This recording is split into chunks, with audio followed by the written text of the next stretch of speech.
Mais nous attendons, selon sa promesse, de nouveaux cieux et une nouvelle terre, où la justice habitera. 2 Pierre 3,13. Le Seigneur nous donne une nouvelle parenté. Les 3 premières choses de ces 8 choses nouvelles sont un cœur nouveau, une nouvelle conscience, une nouvelle nature. Quatrièmement, nous recevons une nouvelle sagesse. Or, c'est par lui que vous êtes en Jésus-Christ, qui par la volonté de Dieu a été fait pour nous sagesse, justice, sanctification et rédemption. 1 Corinthiens 1,30. Nous recevons une sagesse céleste pour comprendre les mystères célestes. Les choses célestes ne peuvent être connues que par une sagesse céleste. Mais l'homme naturel ne reçoit pas les choses de l'Esprit de Dieu, car elles sont une folie pour lui. Et il peut les connaître parce que c'est spirituellement qu'on en juge. 1 Corinthiens 2,14. Cinquièmement, nous avons un nouveau cantique dans notre bouche. Il m'a retiré de la fosse de destruction, du fond de la boue, et il a dressé mes pieds sur le roc, il a affermi mes pas, il a mis dans ma bouche un cantique nouveau, une louange à notre Dieu. Beaucoup l'ont vu et ont eu de la crainte, et ils se sont confiés en l'Éternel. Psaume 43, 4. Dieu a-t-il placé un cantique nouveau dans votre bouche, vous permettant de le louer en toutes circonstances? La sixième chose nouvelle est une nouvelle beauté, une beauté qui ne vient pas de ce que nous portons, des vêtements mondains.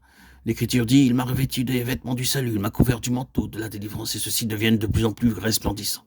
Essayez-les, et votre visage resplendira de la gloire de Dieu. Toutes choses seront nouvelles, et voici, je fais toutes choses nouvelles.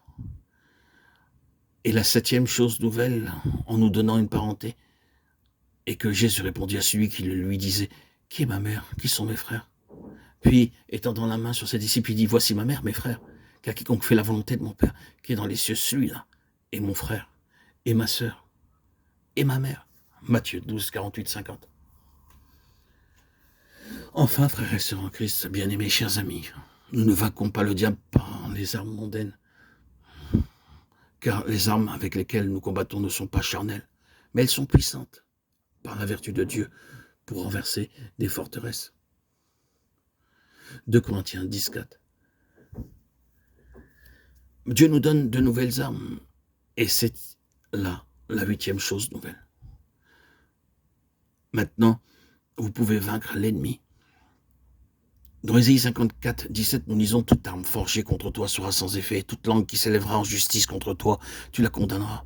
Tel est l'héritage des serviteurs de l'Éternel, tel est le salut qui leur viendra de moi, dit l'Éternel. » Dans Romains 12, nous voyons les armes de notre guerre. « Mais si ton ennemi a faim, donne-lui à manger. S'il a soif, donne-lui à boire, car en agissant ainsi, tu amasseras des charbons ardents sur sa tête. » Romains 12, 20.